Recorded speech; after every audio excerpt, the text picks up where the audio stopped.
3 மாதத்துக்கு முன்னாடி எல்லா ஊடகம் எப்படி எழுதுனா, காட்டு மிராண்டி சட்டம், அயோக்கியத்தனமான சட்டம், ஒரு சிறுமியை மரண தண்டனைக்கு உட்படுத்துவதா, சிறுமிக்கு வந்து பிரசவம் பார்த்த மாதிரி, அவன் அம்மாவுக்கு பிரசவம் பார்த்த மாதிரி சிறுமிங்கிறான். அப்போ சிறுமியே கிடையாது. பாஸ்போர்ட்டில் எத்தனை வயசு இருக்குது? பாஸ்போர்ட்டில் 25 வயசுன்னு இருக்குது. அதுக்கு பிறகு 5 வருஷங்கள் சம்பவம் நடக்கும். அப்போ 30 வயசு ஆகிப்போச்சு. அப்போ 25 வயசு பாஸ்போர்ட்டில் இருக்குது, இங்கே உட்காந்து சிறுமிங்கிறான். எதுக்கு? இந்த பிள்ளைய அது காட்டணுமா? எதுக்கு இப்படியான பிள்ளைய மரண தண்டனை கொடுத்து விட்டாங்க? 25 வயசு பொம்பளை முதலாளி மேலே கோபத்தில் குழந்தைய கழுத்தை வச்சு கொலை பண்ணுது. குழந்தைய கொன்றாலும் கொலை தான். அதுக்காக தானே அந்த குழந்தையுடைய உயிரையும் பார்க்கணுமா இல்லையா? இவளுடைய உயிருக்கு கவலைப்படுறீங்கன்னா அது குழந்தைக்கு எப்படி கவலைப்படுறது? அந்த குழந்தையை பற்றி தாயிட்ட போய் கேளு என்ன செய்யணும்னு. அப்போ இந்த மாதிரி ஒரு சம்பவங்கள் கரெக்டாகவே நடக்கும். அந்த கரெக்டான விஷயத்தையும் எப்போ வந்து தப்பாக சித்தரிக்கலாம்னு வாய்ப்பு கிடைக்கிறதோ அவளும் கச்சை கட்டுவாங்க. பேசி வச்ச மாதிரி எந்த தொலைக்காட்சி எடுத்தாலும் இதை முதல் செய்தியாக சொல்லுவான், இதை டேமேஜ் பண்ணுற மாதிரி சொல்லுவான். சிறப்பு விவாதம் நேருக்கு நேரமா, நேருக்கு நேரம் கூப்பிட்டு என்ன செய்வாங்க? அதை கவனிச்சிங்களா? இந்த நேருக்கு நேரே சதி தான். இந்த நேருக்கு நேரம் பார்த்தீங்களா? விஸ்வரூபம் படத்துக்கு வாண்டு கூப்பிடுவாங்க, 4 பேர் கூப்பிடுவாங்களா? நம்மள யாரை கூப்பிடுவான்? எவன் சொங்கி ஊமை பையில கூப்பிடுவாங்க. நம்மள கூட யாரு எவன் ஊமையில் சேர்க்கறதுக்குள்ளவனா இருப்பானோ அந்த மாதிரி ஒரு ஊமை பையில கூட வச்சுருவாங்க. சரி, தப்பித்தவரை வாயை தந்தான்னு வைங்க, தலைப்பை விட்டு போவாது. அவன் ஏதாவது ஒரு கருத்தை சொன்னா இந்த நிகழ்ச்சி நடத்துறவன், அவன் சன் டிவியாக இருக்கட்டும், அவன் வந்து கலைஞர் டிவியாக இருக்கட்டும், அவன் ஜெயா டிவியாக இருக்கட்டும், எல்லாருமே என்ன செய்வான்?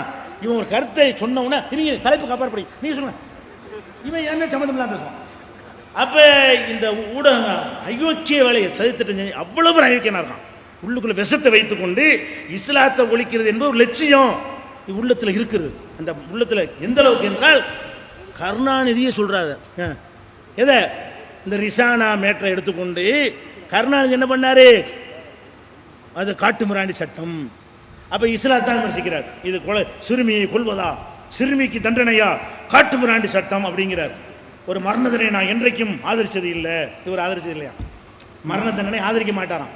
அவர் அழகிரியை பற்றி எவனோ எழுதிட்டாங்கிறதுக்காக வேண்டி 50 பேருக்கு மரண தண்டனை கொடுத்தாந்தாள். எங்கள் தினகரன் பத்திரிக்கை ஆஃபீஸுக்குள்ளே போய் அவ்வளோ பேரையும் காலி பண்ணவர் சொல்கிறாரு, அவர் மௌன பேசினா மரண தண்டனை கொடுப்பாகலாம், ஒரு ஆளை கொலை பண்ணால் கொடுக்க மாட்டாங்களாம். எவ்வளோ நாங்கள் மரண தண்டனை என்றைக்கும் ஆதரிச்சது இல்லை. அப்போ மௌனை பற்றி இந்த மாதிரி கருத்து கணிப்பு நடத்தினாங்கிறதுக்காக வேண்டி தினகரன் பத்திரிக்கை 4 பேருக்கு 3 பேருக்கு மரண தண்டனை கொடுத்தியடா. நீ வந்து மரண தண்டனை எதிர்க்கிறாளா? நீ இஸ்லாத்தை எதிர்க்கிறதுக்கு ஒரு வாய்ப்புக்கு காத்துக்கிட்டு இருக்கிற ராஜபக்சே தூக்குல போடுங்கிற அவன் மரண தண்டனை இல்லையாப்ப? நம்மளை விமர்சிப்பதற்கு காத்துக்கிட்டு இருக்கிறாங்க. எந்த விஷயம் ஒரு கொந்தளிப்பான் நம்மளே பயந்துக்கிட்டு இருக்கிற மாதிரி ஆக்கிடுவாங்களா? அந்த விஷயத்தை எகிரி அடிக்கிறது. நம்ம அதை விட திருப்பி எகிரி அடிச்சோமா வாய முடிட்டானுவோம். என்ன அடிப்படையில் செய்யறது? இந்த ரிசானை எடுத்து போட்டோன்னு வைங்க, முஸ்லீம் வாய திறக்க மாட்டான். சின்ன பிள்ளைக்கு தண்டனை எப்படி நியாயப்படுத்துவாங்க? பேசாமல் பம்மிக்கிடுவாங்க, திருப்பி அடிக்கலாம்னா 2 மீட்டிங்கு தான், 2 கேள்வி தான். வாடா விவாதத்துக்கணும். ரிசானா சிறுமியா, அதை பேசுவோமா? அந்த நாட்டில் ஒழுங்காக விசாரணை நடத்து, அதை பேசுவோம் வர்றியா? அல்ல மரண தண்டனை தப்புங்கிறிய வர்றியான்னு கடிதம் போட்டோமா இல்லையா? கருணாநிதிக்கே போட்டோம். நீ சரியான கருத்து சொல்றவனாக இருந்தா எங்களோட விவாதிக்கவா, நான் தயாராக இருக்கிறேன். கருணாநிதியும் பதில் வரக்கானா? இந்த மனுஷிய புத்திரான் நக்கிறேன் 50 பேருக்கும் போட்டோம். வாடா பேசுவோம். ஏன்டா பொய்ய பரப்புறீங்க? இதான் பதிலடி கொடுக்குற மெத்தேடு. அவன் என்ன நினைக்கிறாங்க? இந்த மாதிரி பரப்புனா முஸ்லீம் என்ன செய்வான்? நம்மளே தப்பு, முஸ்லீம் கொண்டு வச்சிருப்பாம்பள இருக்கு. எப்படா வச்சது கேட்கணுமா இல்லையா? எவன்டா வச்சது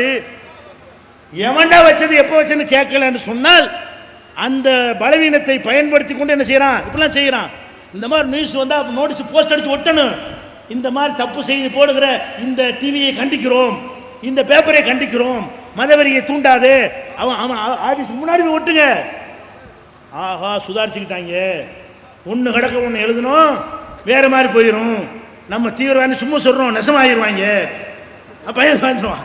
நம்ம தீவிரவாதி போய் சொல்லிட்டு இருக்கிறோம், நெசமாகிட்டாங்கன்னா ஆபத்தாக போயிடும் அப்படிங்கிற மாதிரி பயம் வருமா இல்லையா? அப்போ நம்ம எகிரி அடிக்க வேண்டும். ரிசானா விஷயம் எகிரி அடித்தோம். படம் சினிமா எடுத்துகிட்டு வந்தாங்க. ஒவ்வொரு சினிமாவிலையும் என்ன நம்மளை எப்படி காட்டுவாங்க உங்களுக்குலாம் தெரியும். முஸ்லீம்னா எப்படி காட்டுறது? அதுக்குன்னு ஒரு கோலம் வச்சுருக்காங்க. முஸ்லீம்னா பொம்பளையை காட்டுறாருந்தா அதுக்கு ஒரு மார்வாடி மாதிரி ஒரு டைப்பை வேஷத்தை போட்டு விட்டு அது ஒரு டான்ஸ் ஆட விட்டு சின்னஞ்சி இருக்கண்டு சீனாக்கு இருக்கண்டு அந்த காலத்துலேருந்து பார்க்குறோம். சின்னஞ்சி இருச்சிட்டு சீனாக்கு இருக்கண்ட பாட்டிலேருந்து சலாம் பாபு காலத்துலேருந்து நாங்கள் பார்க்க தானே செய்கிறோம். அந்த காலத்து இந்த காலம் வரைக்கும் முஸ்லீம் பொம்பளைக்குன்னு ஒரு வச்சுருக்கிறாங்க. அப்படி ஒரு பொம்பளை உலகத்தில் பார்க்கவே இல்லை. நீங்கள் எந்த ஊர்லேயும் அந்த மாதிரி வேஷம் போட்டு இருக்கிற பொம்பளை குறவங்குறதெல்லாம் பார்க்க முடியும். அந்த மாதிரியான பொம்பளையை கொண்டு காட்டி முஸ்லீம் பொம்பளைக்கு அப்படி ஒரு இடத்த போட்டு விட்டுருவாங்க. முஸ்லீம் ஆம்பளை என்ன சாம்பிராணி தாடி தலைவர் துப்பி முஸ்லீம் இப்படி முஸ்லீம் இருக்கிறோம். அப்போ என்ன பண்ணுறாங்க, முஸ்லீம்னு சொன்னாலேயே இவங்க அருவருக்கத்தக்க தோற்றம், பார்த்தாலே சகிக்காது, பொம்பளையும் சகிக்காது, ஆம்பளையும் சகிக்காது. இவங்களுக்கு தமிழுக்கு அப்பாற்பட்டவங்க. நம்மளுக்கு நம்ம முஸ்லீம் எப்படி பேசுவான், நம்ம சொல்கிறான் நிம்பள் கேட்குறான். முஸ்லீம் இப்படி தான் பேசுவான். சினிமாவில் அவனுக்கு மேலே அப்பனா தமிழ் பேசிக்கிட்டு இருக்கிறோம், அவனுக்கு தமிழை நம்ம கற்றுக் கொடுத்துட்டு இருக்கிறோம். வணங்குதா, உன்னை விட தெளிவாக சுத்தமாக தமிழ் பேசக்கூடிய நாங்கள், எங்களுடைய வணக்கம் கூட நீ வேறதாண்டா நாங்கள் நோம்புங்கிற ஆளுக்கு, நீ வேறதாண்டு வடமொழியில் பேசிக்கிட்டு இருப்ப, நாங்கள் செந்தமிழில் நோம்புங்கிற அளவுக்கு நாங்கள் என்ன செய்கிறோம், அப்படி தமிழோட உருண்டு புரண்டுக்கிட்டு இருக்கிற நம்மளை பார்த்துக்கிட்டு என்ன சொல்கிறான், நம்மள் வர்றான் நம்பளுக்கு போகிறான். இப்படி அதே இல்லாட்டி என்ன செய்வான், அரபு நாட்டு சேர்க்க மாதிரி ஒருத்தனை போட்டு விட்டு பொம்பளை சப்ளை பண்ணுற டாப்பிக்கை எடுத்துருவாங்க. அதுக்கு அது மாதிரி இதுதான் நம்மளை காட்டுறாங்க. இப்படியே காட்டிக்கிட்டே இருக்க நம்ம என்ன செஞ்சோம், இது சதி. எதுக்கு செய்யலாம், பார்த்த வெறுக்கணும். இஸ்லாத்தை வெறுக்க வைக்க முடியல, முஸ்லீமை வெறுக்க வச்சு அதன் மூலம் இஸ்லாத்தை வெறுக்க வைக்கணும். இஸ்லாமிய கொள்கையை வெறுக்க வைக்க முடியாது, இஸ்லாமிய சித்தாந்தத்தை வெறுக்க வைக்க முடியாது. முஸ்லீமை வெறுக்க வைத்தால் இவனுடைய நம்ம சேர்றதுன்னு நினைக்குவான் மற்றவன். அப்போ இஸ்லாம் வளராது, வளர நம்ம தக்க வச்சு கொள்ளலாம், நம்மளை இந்த ஒரு நோக்கத்தில் முஸ்லீமை பார்த்தான்னு வைங்களேன், நம்மளை எல்லாரும் வெறுக்கிற காரணம் இதாங்க, இந்த சினிமாக்கள் தாங்க. நம்மளை அவன் காட்டின அந்த தோற்றத்தை வைத்து நம்ம வீடு தர மாட்டான், வாசல் தர மாட்டான் நினைக்கிற மக்கள்லாம் காரணம் என்ன, நம்மளை இப்படி காட்டி காட்டி காட்டி காட்டி எல்லா இந்துக்களுடைய உள்ளங்கள்லையும் எல்லா கிறிஸ்தவருடைய உள்ளங்கள்லையும் இவங்கெல்லாம் பொதுமக்கள், இவங்கெல்லாம் எந்த ஒரு ஆச்சரியம் அற்றவர்கள் பொதுமக்கள். நான் தலைவன் அந்த மாதிரி விஷயமையாக இருக்கிறான். இந்த மக்கள் மத்தியெல்லாம் கசப்பை விதைச்சிருக்கிறானே, இதை பார்த்துக்கிட்டே இருந்தோம். எவ்வளோ நாளைக்கு பார்த்துட்டு இருக்கிறது, கடைசியாக நினைஞ்சோம் இதுக்கு வேறு வழி தான் சரி, பட்டம் ஓட்டாதுன்னு நிறைய விஷயமா இல்லை. எப்படி முறியடித்தோம், விஸ்வரூபம்னு எடுத்தாங்க. இனிமேல் இந்த பாஷை சரி வராது, படம் தமிழகத்தில் எங்கும் ஓடாதுன்னு சொன்னமா இல்லையா, ஓட விடமாட்டோன்னு சொன்னமா இல்லையா. இனிமேல் எழுதுவான்னு நினைக்கிறீங்களா, 10 வருஷத்துக்கு வேலை செய்யும். இந்த கொடுத்த மருந்து 10 வருஷத்துக்கு வேலை செய்யும். அப்போ இவர்கள் என்னத்தையா சொல்வார்கள், போய் வாயை மூடிக்கொண்டு நம்ம இருந்தோன்னு வைங்க. இப்படியே என்ன எவ்வளோ பெரிய பாரதமாக என் அண்ணன் தம்பியை வாழ்ந்தா உங்களுக்கு என்னடா கடுப்படி, என்ன கஷ்டம் உங்களுக்கு, நாங்கள் சகோதரர்களாக பழகுல உங்களுக்கு என்ன பிரச்சனை, நாட்டில் சட்டம் ஒழுங்கு இல்லாமல் நாங்கள் சகோதரர்களாக பழனா ஏன்டா கெடுக்க பார்க்குறீங்க. இவன் படத்தின் மூலமாக தான் நம்மகிட்டையும் பண்ணுறான். விஜயகாந்த் ஒருத்தன் வர்றான், அர்ஜுன் ஒருத்தன் வர்றான், இன்னொருத்தன் யாருங்க விஜய், அவன் ஒருத்தன் வர்றான், இவன் ஒருத்தன் கமலஹாசன். இந்த 4 நாய்களுடைய வேலை என்னன்னு கேட்டால், ஏதோ தீவிரவாதி ஒழிக்க போகிறோம், பயங்கரவாதி ஒழிக்க போகிறோம். யார பயங்கரவாதி, அப்துல் கார், மூசா, இப்ராஹிம். ஏன் அந்த சாமி ராமசாமி இருக்க மாட்டானே, ஒரே அப்துல் கார் முடிக்க போகிறாங்க இவர் போய். இந்த மாதிரி படத்தில் காட்டி காட்டி காட்டி தீவிரவாதத்தை ஒழிக்க போகிறோன்னு சொல்லி இப்படியே ஒரு சித்தரித்து வச்சுட்டானுவோம்.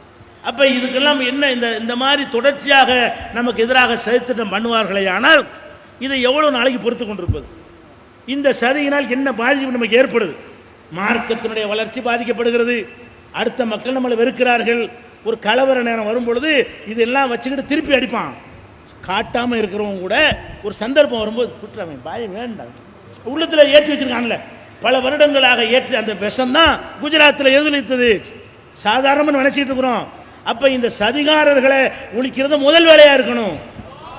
இந்த கலவர பிரச்சனையை அவன் முதல் எதிரி கிடையாது. எங்களையும் எங்கள் சமுதாயத்தை எங்கள் மார்க்கத்தையும் கேவலப்படுத்துகிற மாதிரி செய்திகளை வெளியிட்டு அதை போய் பம்மி பயங்கிட்டு போய் திரண்டு போக வேண்டும். எவனாவது இஸ்லாத்துக்கு எதிராக சொன்னானே ஆனால் உன்னை முற்றுகையிடுவோம். அந்த மாதிரி அழைப்பு கொடுக்கப்பட்டால் அனைவரும் திரண்டு சென்று ஒரு கடும் எச்சரிக்கை கொடுத்தால்தான் முஸ்லீம் தீவிரவாதிங்கிறது, எங்கள் மேலே பழி சுமத்துறது, பொய்களை பரப்புறது, சினிமாக்களில் தப்பா சித்தரிக்க ஒழியும்.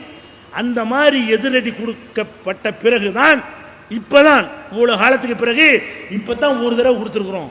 ஒவ்வொருத்தரும் எத்தனையோ படங்கள் வந்து தடுத்து நிறுத்திருக்கிறாங்க. ஓட்ட முடியலை. நம்ம சமுதாயத்தில் வேறு சமுதாயம், எங்கள் ஜாதியை பேசுவியா, எங்கள் மதத்தை பேசுவியான்றெல்லாம் தியேட்டர்லாம் முடிச்சு நொறுக்கினார்கள். நம்ம அப்படிலாம் செய்யலை. அதை லைசன்ஸ் மாதிரி எடுத்துக்கொண்டு, நம்மை கோழைத்தனமாக எடுத்துக்கொண்டு, எவ்வளோ கசப்பை வேண்டாலும் விதைக்கலாம் என்று எடுத்துக்கொண்டு இப்படியான வேலையை செய்தார்கள்.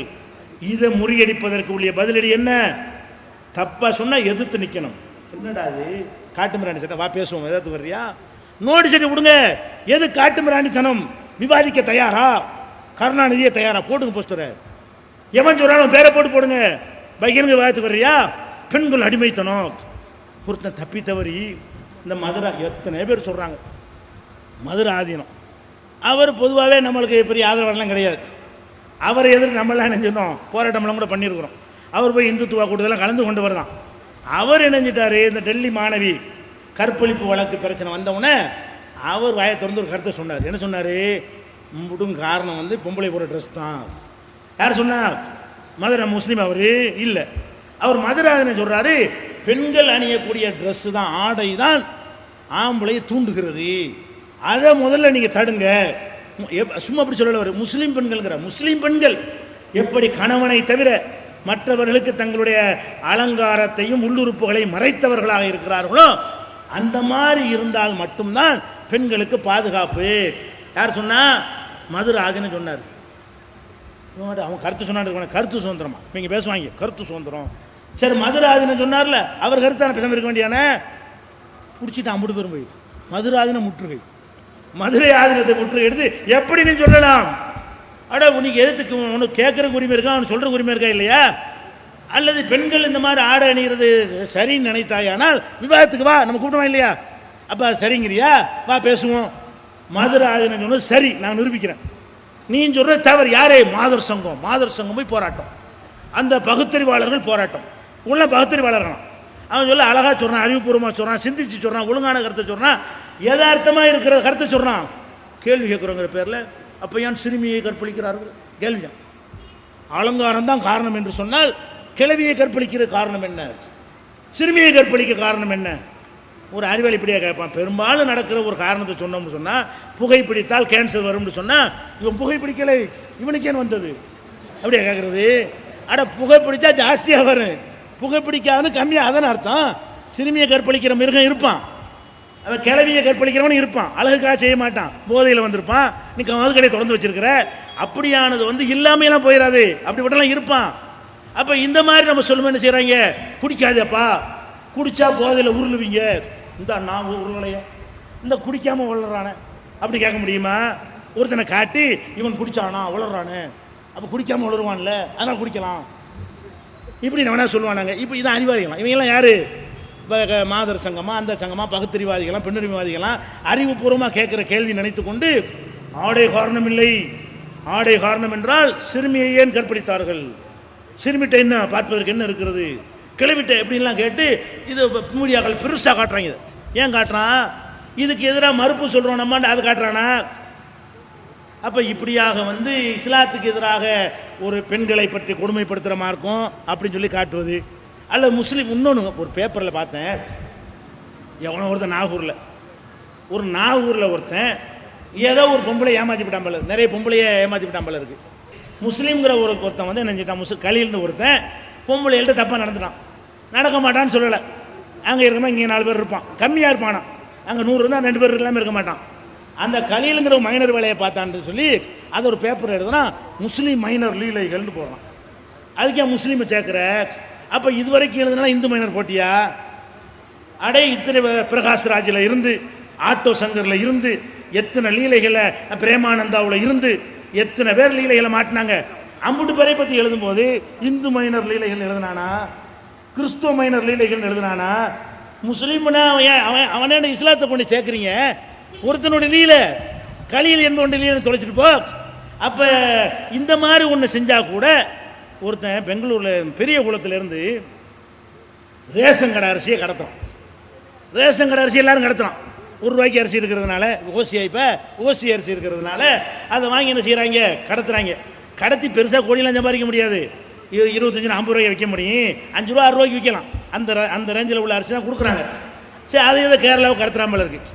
கடத்தினான்னு சொன்னால் முஸ்லீம் கடத்தல் காரணம். அதுக்கு மட்டும் உலகம் போகிற ரேஷன் கடத்துறான். பெரிய குளத்தில் ஒரு முஸ்லீம் ஆள் கடத்தி விட்டான். அதுக்கு என்ன பண்ணுறாங்கன்னா முஸ்லீம் கடத்தல்காரன் கைது. அப்போ இதுவரைக்கும் அது அல்லாத அத்தனை யாரா கடத்தினா, அவனுக்கு என்னடா மதம், அதை ஏன்டா நீங்கள் போடலை? அப்படி போடணுமா இல்லையா? கந்தசாமி கடத்தினா இந்து கந்தசாமின்னு போடணுமா இல்லையா? இந்து கடத்தல்காரன் போடணுமா இல்லையா? ஒரு டேவிட் கடத்தினா கிறிஸ்துவ கடத்தல்காரன் போடணுமா இல்லையா? ஒரு சாதாரண ஒரு கடத்தல் வேலையை செஞ்சால் கூட அதில் இஸ்லாம் கலரைய யோசிச்சு பாருங்க. அப்போ ஒரு காமுக வெறியாட்டம் ஒருத்தன் பண்ணான்னா அதில் எதுக்கு இஸ்லாமு?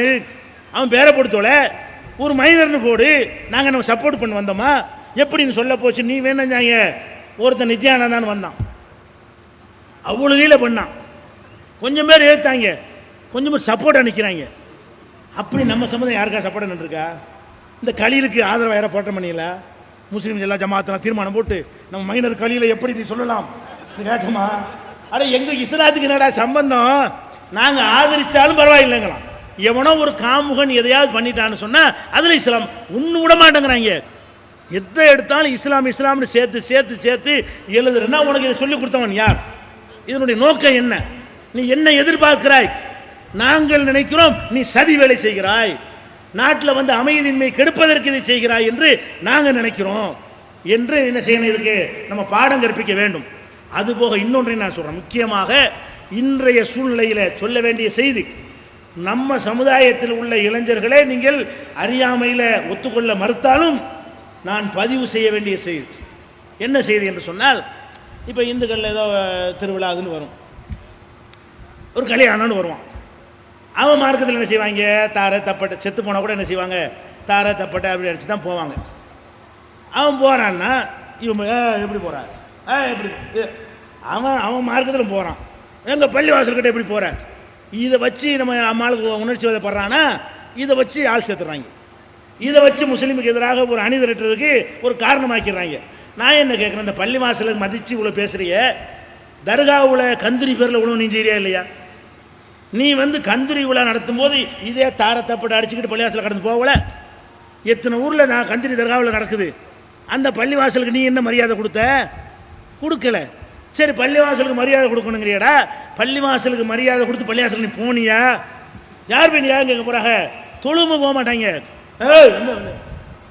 ஐயா நீ பள்ளிக்கு நீ போனியா? முதல்ல பள்ளிக்கு போகாதவன் போய் அவன் பாட்டுக்கு 5 நிமிஷம் அடிச்சுட்டு போயிட்டான்னு சொன்னால் அந்த மக்கள் நீங்கள் என்ன செய்றீங்க? அந்த மக்களையும் இந்த சதிகாரில் நீங்கள் பிரிக்கணும்.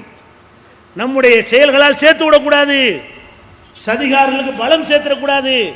அவன் ரோட்டில் அடிச்சுட்டு போகிறானுங்கிறேன், இது எதுக்கு நம்ம பஞ்சாயத்து ஆக்கணும், இது ஒரு இஷ்யூவாக இதுக்கு ஆக்கணும், வீரத்தை காட்டுறாங்க, அதை வளர பார்க்குறார்கள்.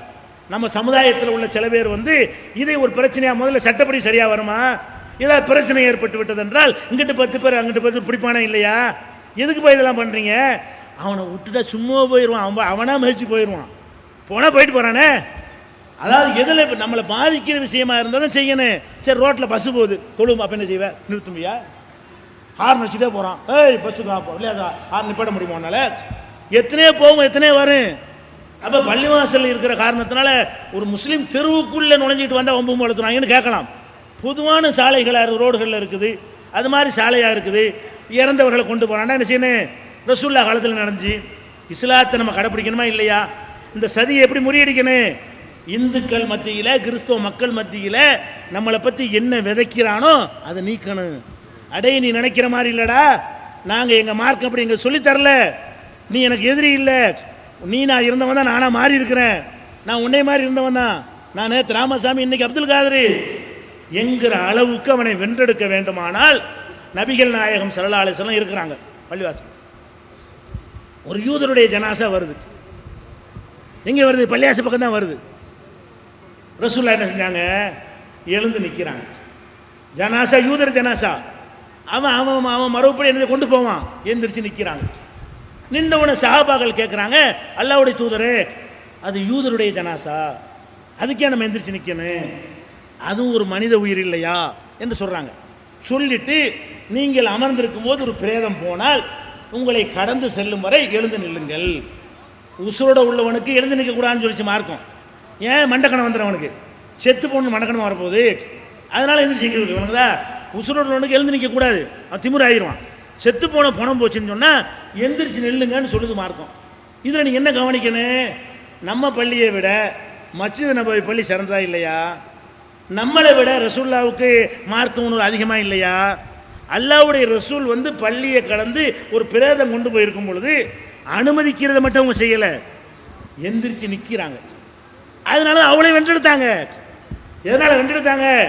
ஒரு யூதன் கூட இல்லாமல் தொடச்சி எடுத்துச்சாங்க இந்த மார்க்கம். எதனால் அங்கே தொடச்சி? அவனுக்கு தானே தாவா பண்ணணும், அவன் எதிரியா நமக்கு?